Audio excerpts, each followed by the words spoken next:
let's say you have a cylinder, make polymesh 3D, and you go in here to initialize, and you make it whatever you want. So we'll say like 12 and 4, and then we'll say make polymesh 3D.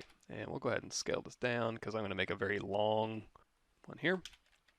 And then we're going to go in here to insert multiple edge loops, and we're going to give this nice even geometry. And also, let's go ahead and turn off interactive elevation. Specified elevation is 0. We'll keep it regular. And actually, you know what? Let's make this a little bit smaller so we can see it on our screen a little bit better. So if I hit W, we can go into our deformers here. And again, like I did at the summit, you can make this at whatever axis you want. Let's say your gizmo's like this. Doesn't matter. Just hit, hold down Alt and tap, and it'll reset the gizmo pivot, and then go to Unmatched Mesh Center. And then you can go in here and you can say, you can do a bend arc, and you can do like, let's bend this into an arc. Or I like bend curve. And bend curve by default, you got to go through here and you got to set the axis. We're going to go end to end, and then we're going to raise that resolution. And now you can go through here, and every single one of these things you can grab, like so. And you can kind of do this and kind of bend it around exactly how you want.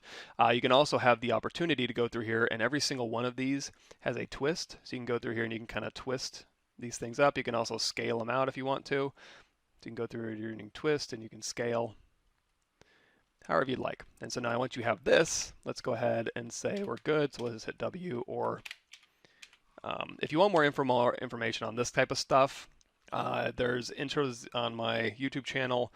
What's new in ZBrush 4R8 goes over the beginner ones that kind of just started with 4R8, and then ZBrush 2018, what's new, I go over all the rest of them.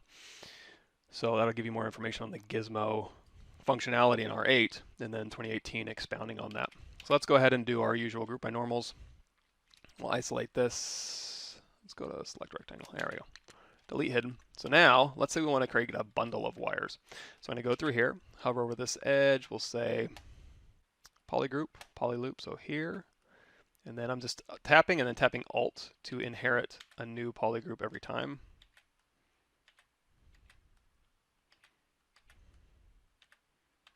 Like so. And then now, if we go to stroke, and then frame our mesh, and then we grab that brush that we made, and we tap here, that'll go ahead and create our bundles. Again, change your depth however you'd like. If you can't tap off to get rid of these curves, go in here to delete curve, and now we've got this. Now we do still have that mesh sitting in there, and it's masked out by default because, of course, when you're using these, the auto mask mesh insert is still pertinent to your curves. So we're going to go down here, we're going to split unmasked points. So if you want to keep this thing around, you certainly can. I don't need to see it, so I'm going to turn it off. And then now we've got our bundle here. So now with this bundle, a lot of cool things we can do, like if we want to, trying to think of the order of operations here I want to do. Let's do this. I'm going to duplicate this off. I'm going to go ahead and say Dynamesh this, and it doesn't, the resolution is kind of, is what you make it. Probably a lower is better. There you go. So if I want to say, you know what, this, and a cord needs to be wrapped around here, just keep these bundles together, and let's say one of the things popped open, so it started to spread a little bit. So I'm going to go through here. You can go into slice. Let's hit Control W, make it all one polygroup. You can go through here and you can slice and slice, or like we did before, B radius, this will be your brush radius. So now when you slice, it'll give you a little brush radius, and that'll keep things consistent as well. So if we want a consistent, let's do that better. We'll follow that curve a little bit more, and then we'll put a slice here and a slice here. So those will be our bundles. So hold on, Control Shift, and let's isolate this one, and then this one, and then this one, and then this one. Control Shift drag to invert that. We'll delete hidden. I'm going to do an auto groups because there was an interior space on these. So I'm going to grab all these exterior ones here, invert that, delete hidden, and now we can simply do a remesh, adapt the size down to 0, half, and just simplify these. You can hit Control W, make them all one polygroup. So when we go in here, we can now do QMesh polygroup all, like so. And you can do fancier things too if you want to, like we can QMesh all these and then pull these out to give it a little bit of a ridge, or you can do an inset polygroup all and you can inset these, and then you can do QMesh polygroup all, you can pull it in or you can pull it out. And now when you're doing QMesh, be careful because it's going to want to snap through, which is a feature. You know, if you want those shapes, boom, you're done.